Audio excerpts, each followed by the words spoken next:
유진 씨, 떠올리기 힘들겠지만 뭐든 생각나는 대로 말해보세요. 어디에 갇혀 있었다고 하셨죠? 홍혜인 학생, 아직 거기 있는 건가요? 대체 거기서 무슨 일이 있었나요? 할 수 있는 게 아무것도 없었어요.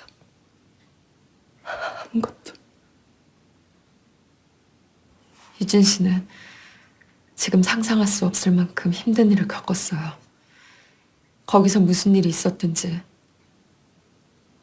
그건 절대 유진 씨 잘못이 아닙니다. 정말이요? 정말 그럴까요?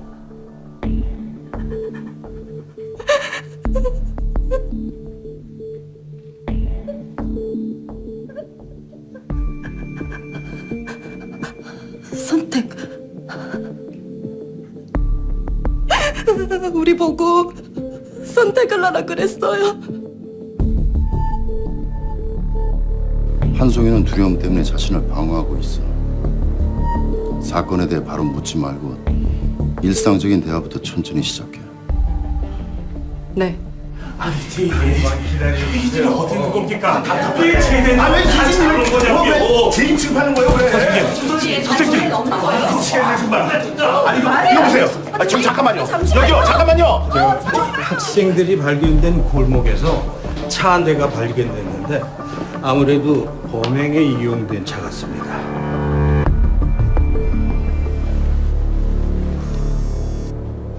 나야. 팀장님, 말씀하신 소송건을 조사해봤는데요.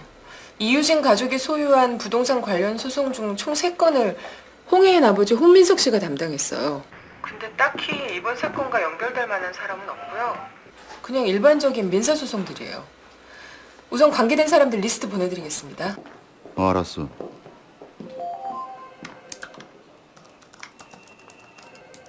아무래도 이런 일을 저지를 만한 동기로 보이진 않아요. 여기 두 건은 이유진 부모가 패소한 걸로 나오네요. 소송 관련해서 송이 어머니하고도 특별한 연관을 찾기도 힘들고요. 하지만 그 새 학생을 타겟으로 삼았다는 건 분명히 무슨 이유가 있었을 겁니다. 이번 주 금요일이라고 구체적인 날짜까지 언급을 했어. 그렇게 반복적으로 강조하며 언급을 했다는 건 그날이 범인에게 어떤 의미가 있다는 것을 뜻하는 걸 거예요. 범인은 우리 예상과는 다르게 2명을 빨리 풀어줬어요. 1명은 아직 생사를 모르는 상태고요. 이게 무슨 의미일까요? 범죄자들 중에는 일부러 자신의 존재를 노출시키는 경우도 있어. 경찰이나 다른 사람들이 자신을 알아봐 주길 바라는 거지. 송이 어머님 좀 모셔와 주십시오. 여기서 아는 분이 계신가요? 예, 몇 분은 아는 분들이세요. 워낙 동네가 좁은 동네다 보니까. 이분들 중에 송이 어머님과 연관된 분이 계신가요? 혹시 무슨 안 좋은 문제라든가? 아니요.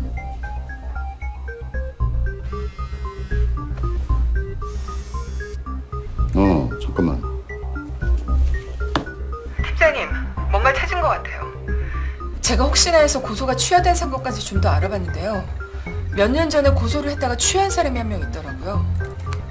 52세 지수철. 당시 주소를 확인해봤더니 한능로 54번지였어요. 거기가 어디죠? 아이들 가방이 발견된 공터요. 거기가 철거되기 전에 건물이 몇 개 있었는데 바로 거기 주소예요. 게다가 지수철 씨한테는 딸이 한 명이 있는데 새 학생들하고 같은 고등학교 운동부 출신이에요. 현재 거주지와 근무지는? 거주지는 지방으로 돼 있어요. 이 지역 물류센터에서 근무한 이력은 있는데 지금은 그만둔 상태로 나와 있고요. 지금 자료 보내겠습니다. 수고했어.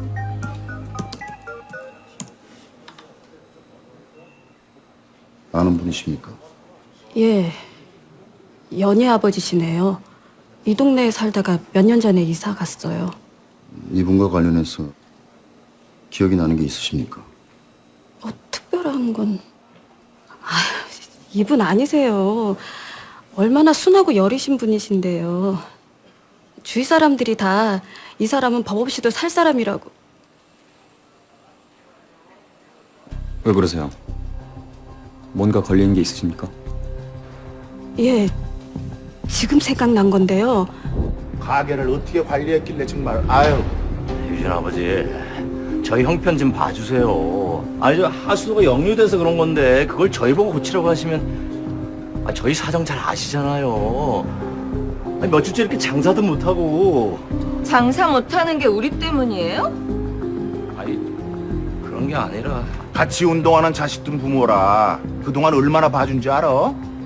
지금 당신 월세 몇 달치 밀렸는지 아냐고. 싹 고쳐놓기 싫으면 나가 그냥. 예? 유진 아버지, 저희 사정 잘 아시잖아요. 저 그러지 말고 조금만 더 시간을 주시면. 유진 어머니. 어딜 만져요 지금?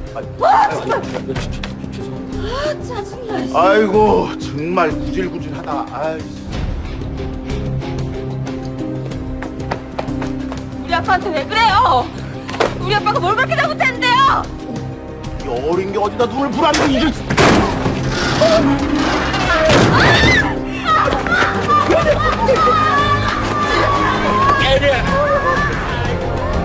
그래서 그 후로 무슨 일이 있었습니까? 저한테 증언을 해달라고 했어요. 그 부탁을 거절하셨군요. 좁은 동네에서 매일 볼 사이인데 얼굴 붉히기도 싫고 해서.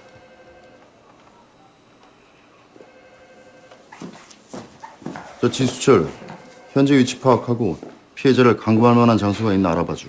네, 팀장님. 지금 파악 중입니다.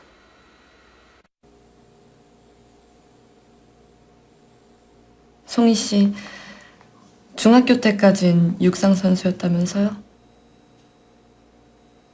나도 중학교 때 육상부였는데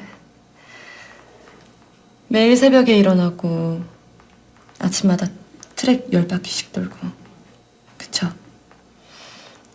어머님한테 들었어요. 송희 씨는 달리기뿐만이 아니라 운동이라면 뭐든 잘했는데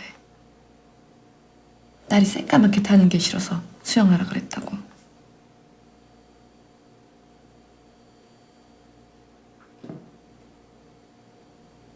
어머니께서 이틀 동안 한 잠도 못 주무시고 여기 계셨어요. 식사도 못 하시고요. 송희 씨 찾을 때까지 아무것도 안 하시겠다고. 그러니까 이제 무슨 일이 있었는지 말해줄래요? 너무 추웠어요. 목도 마르고 배가 너무 고팠어요. 지금 이걸 가지고 하란 거야? 맘 약해지지 마. 이게 우리가 여기서 나갈 수 있는 유일한 방법이야. 안 돼. 난 못한다고. 법이 없어. 이미 결정했잖아. 아니야. 난 못할 것 같아. 성희야, 나 똑바로 봐. 지금 이건 극한 상황이야. 영화에서 본 그 안데스 산에 추락한 선수들 얘기랑 똑같은 거라고. 그 사람들도 춥고 배고프니까 결국 자기 친구들까지 먹었잖아. 그 사람들이 원래 살인자였을까? 아니야. 그 사람들 원래 좋은 사람들이었어. 상황이 그렇게 만든 거라고. 상황이 선택의 여지가 없었던 것뿐이라고. 지금 우리처럼.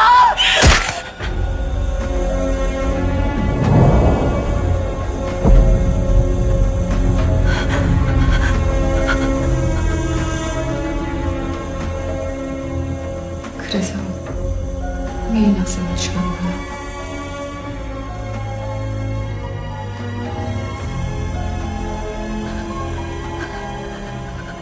저한테는 선택권이 없었어요. 안 그랬으면 분명히 제가 죽었을 거예요. 그냥 제가 죽었어야 하나요?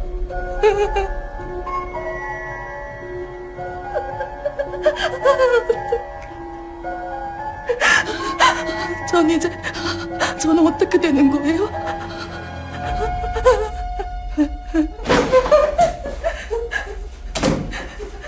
유진 씨, 여기 좀 봐주세요.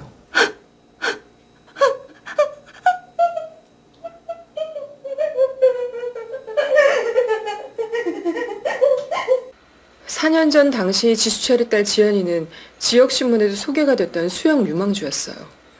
중요한 대회를 앞두고 못 나갔고 그 후 재활치료를 반복하다가 결국 운동을 그만두게 된 것 같아요. 그 대회 날짜도 금요일이었어요.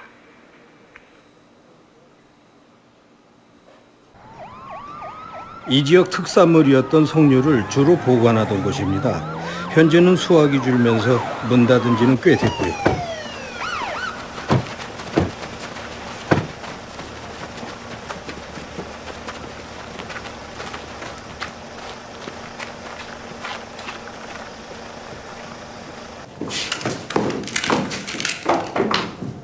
잠시만요.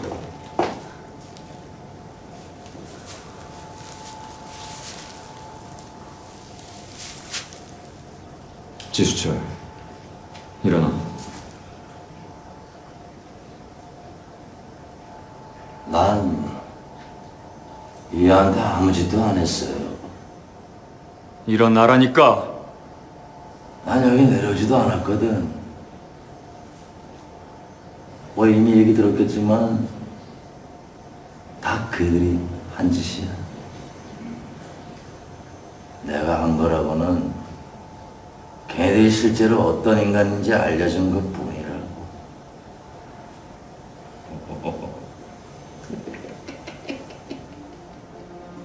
결국 그 애들도 지 부모들이랑 다를 바 하나도 없습니다.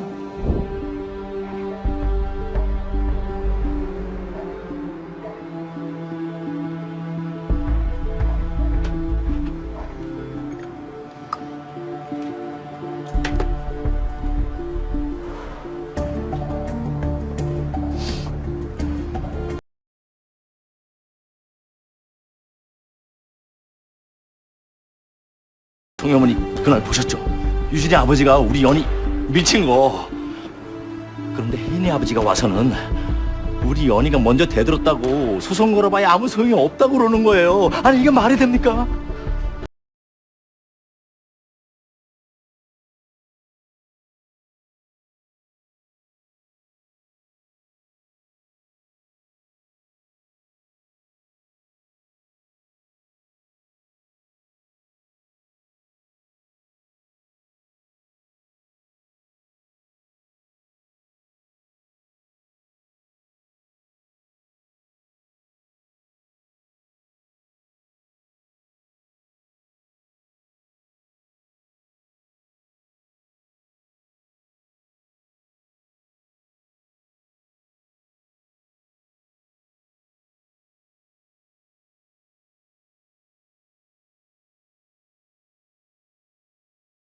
아 대박이라니까. 아 당연하지.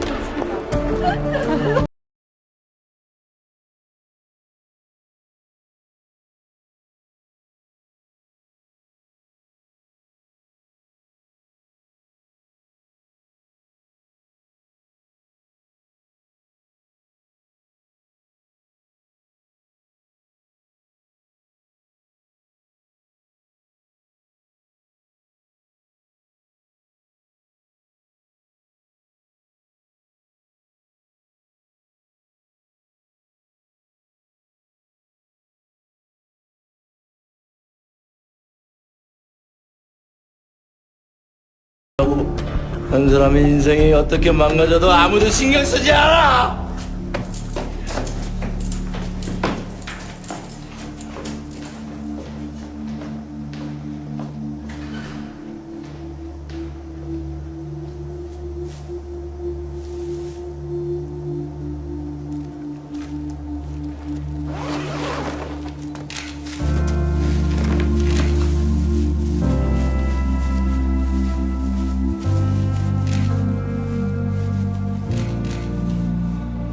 연이 그 어린 것이 불쌍하기는 하지만 전 법대로 했을 뿐이라고요. 소송 취하시킨 거요?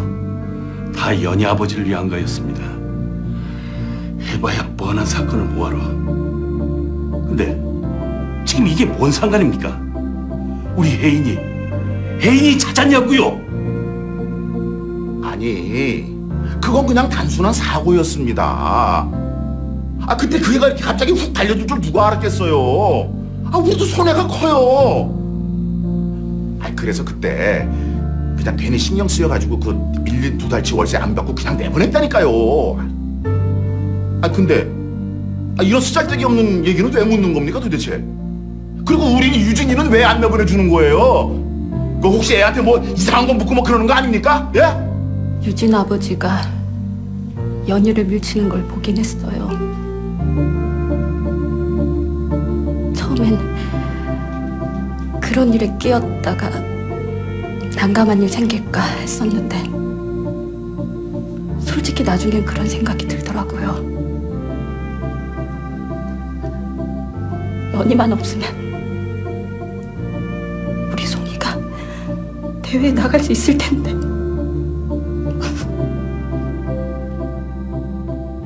작은 구멍이 배를 침몰시키고 작은 죄가 사람을 파멸시킨다. 번연.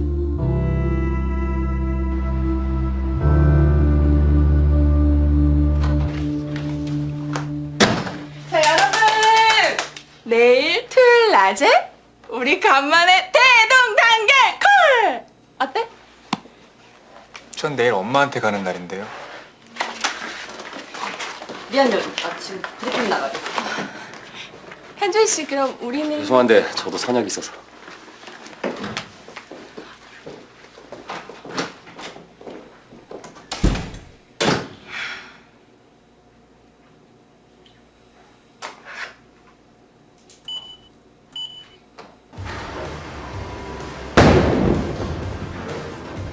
서른 살에 40살이고 뭐 어때? 혼밥 혼술 혼색파 인생 혼자 또 혼자 가는 거지 뭐.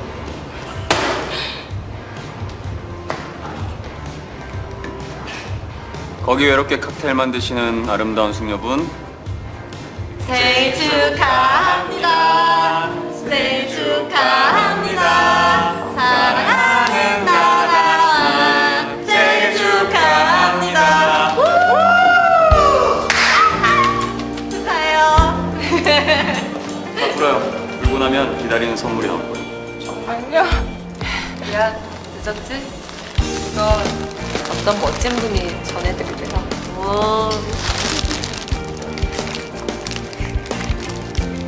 내가 말했던 바 언제나 고맙게 생각하고 있다고. 생일 축하하네. 잊지 말어. 나나의 뒤엔 강경이 있다는 걸. 다 불어요. 서운해.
어제 축구 경기 보셨어요?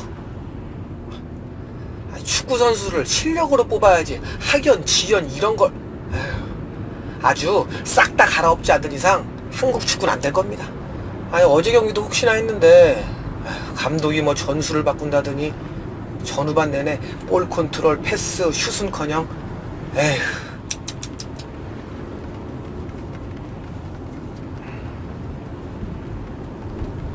이 동네에 사세요?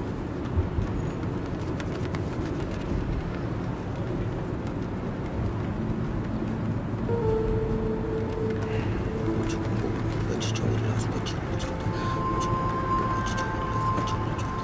지금 나한테 뭐라 그랬어요?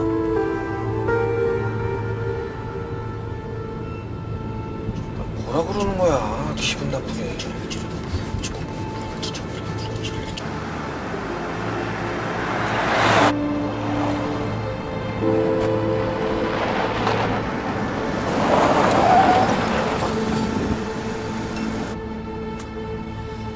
다 왔습니다. 여기서 뭐 구경하시려고? 지하철역이나 대로로 가려면 저쪽에서 엘리베이터를 타야 할 텐데. 오직 공법은 물같이 정의를 하수같이 흘릴지로다. 예? 뭐라 그러셨어요?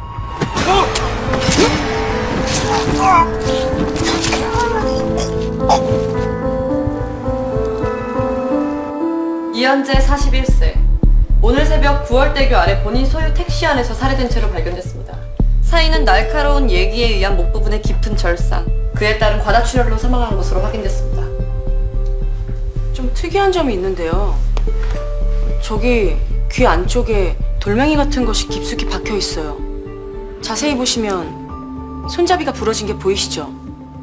돌 조각에 손잡이를 만들어서 박은 것 같은데 화살촉 같은 건가요? 돌을 갈아서 칼처럼 만들고 그게 피해자의 뇌에 깊숙이 박힐 수 있도록 잡아서 부러뜨린 거죠. 한 가지 더 특이한 건 살해당한 피해자의 두 눈이 가려져 있다는 거야. 눈이 가려져 있었다는 건 용의자가 죄책감을 느꼈다는 얘기네요. 그건 눈을 가린 시점이 살해당하기 전인지 후인지에 따라 달라지겠죠. 이건 예전에 벌어졌던 동일한 패턴의 두 건의 범행이야. 한주영 33세. 일주일 전 한서구에 있는 본인 소유 오피스텔에서 발견됐습니다. 그리고 치과의사 강준석 30세. 열흘 전에 발견됐고 경찰이 사망 2주 후에 후평에 있는 피해자의 별장 부엌에서 발견했습니다. 살해 방식과 패턴으로 봤을 때 같은 놈짓이에요. 서로 전혀 다른 장소, 전혀 연관성이 없는 피해자들. 공통적으로 보여지는 독특한 살해 패턴. 계속 살인이 이어질 거라고 판단해서 우리 쪽에 사건이 접수됐어. 관할서에서는 다른 단서가 없었습니까? 초동 수사 자료를 보면 알겠지만은 범인은 거의 유령 같은 수준이야. 한밤에 살인을 저지르는 데다 목격자도 없고 살해 현장 주변 CCTV에 그 어디에서도 수상한 사람의 흔적을 발견하지 못했어. 또 경찰청에서 세부 사항을 비공개로 전환했기 때문에 다행히 언론 쪽에서 세 건의 사건이 가지고 있는 연관성을 아직 파악하지 못하고 있어요. 쉽진 않겠네요.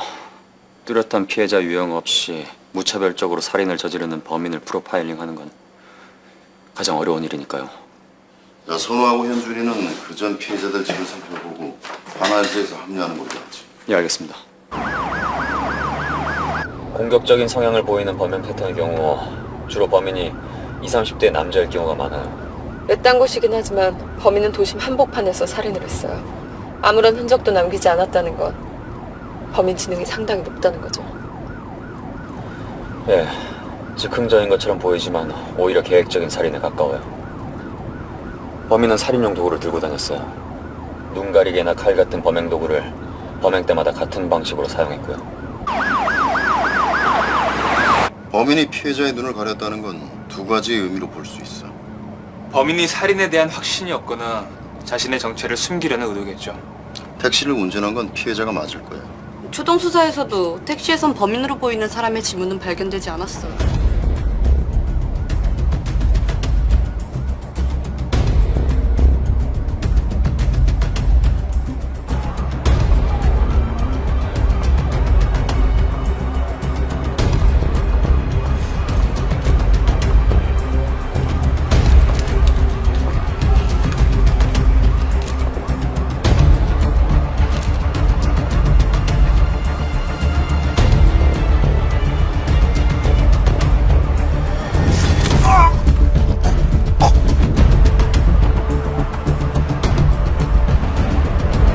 범인은 살인을 저지를 때 피해자가 자신을 보는 걸 원치 않았던 거야. 살해한 후에 피해자의 눈을 가렸다는 건 죄책감을 느꼈다는 얘기겠지. 구월역은 자정 이후엔 급행만 운행해요. 피해자가 살인을 한 새벽 시간엔 아예 정차를 하지 않고요.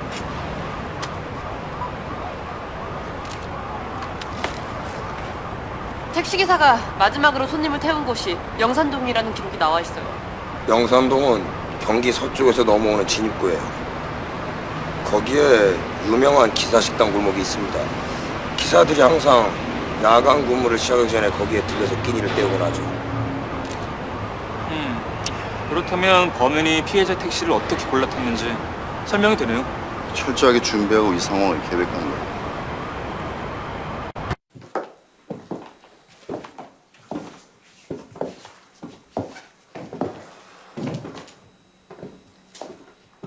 여기에서 목이 그어졌고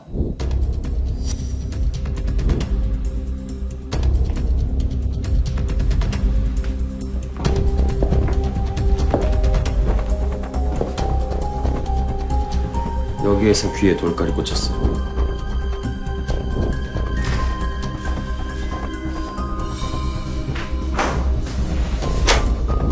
처음에 한주영 씨는 도망가려고 했지만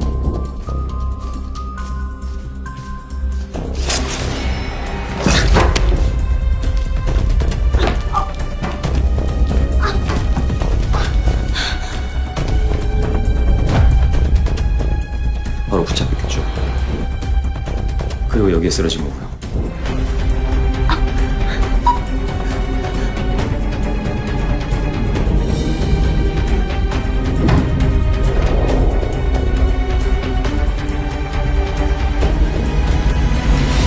결국 피해자가 죽는다는 걸 알았을 텐데 범인은 왜 굳이 칼로 귀를 찌르고 나를 부러뜨렸을까요? 몇 가지의 가능성이 있습니다. 우선 귀를 찌르면 가장 단시간 안에 뇌 깊숙이 칼날이 박히게 되죠. 아마도 범인은 피해자를 가장 확실하게 죽이려는 의도를 가지고 있었을 겁니다. 강박증일 거예요. 피해자가 죽은 후에도 확실하게 죽었다는 안심이 들 때까지 또 한 번 살인을 시도하는 거죠. 손잡이를 부러뜨리는 행위는 교도소 내 흉기 사건에서 종종 있어요. 손잡이를 부러뜨리면 이미 힘을 잃어버린 상대방은 깊숙이 박혀버린 칼날을 뽑을 수가 없게 되니까요. 아까 몇 가지 가능성이라고 말씀하신 것 같은데 또 다른 가능성은 뭡니까?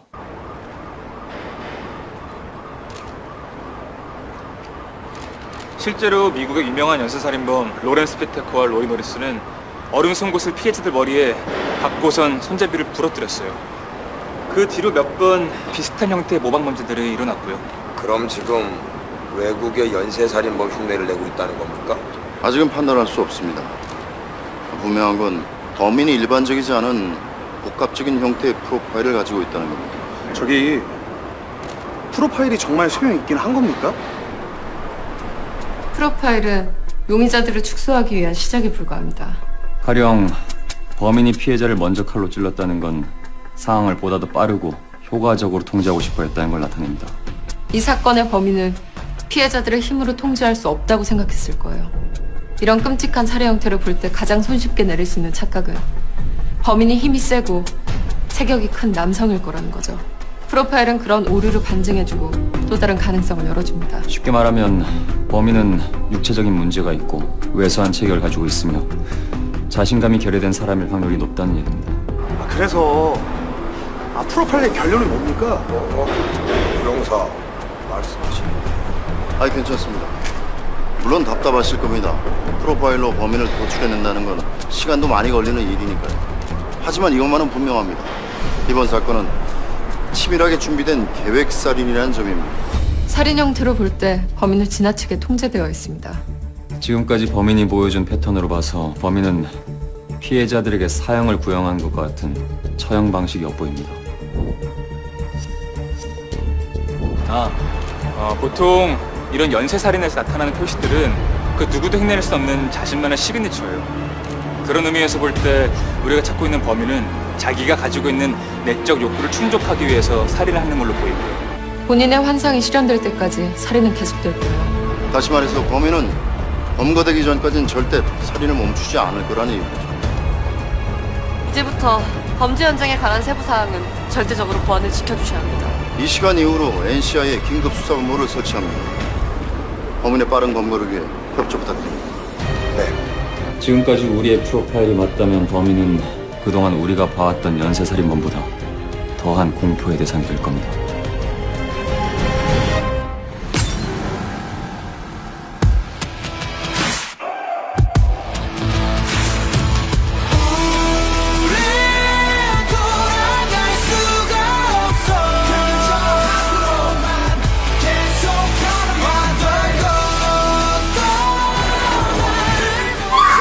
범인이 방금 한 사람을 또 살해했대요. 방금 범행일체를 자백했어. 세상에는요, 죽여 마땅한 놈들 천지입니다. 경찰이 사회 정의를 바로 세우지 못하니까 스스로 세우는 거 아닐까, 범인처럼. 살인 용의자가 영웅이란 말입니까? 속기에 속여. 재판장 안에 있고 사건의 세부 상황을 잘 알고 있는 사람. 우리가 자기를 찾고 있다는 걸 알고 있을 거야. 이 안에 뭔가 답이 있을 겁니다. Every head I should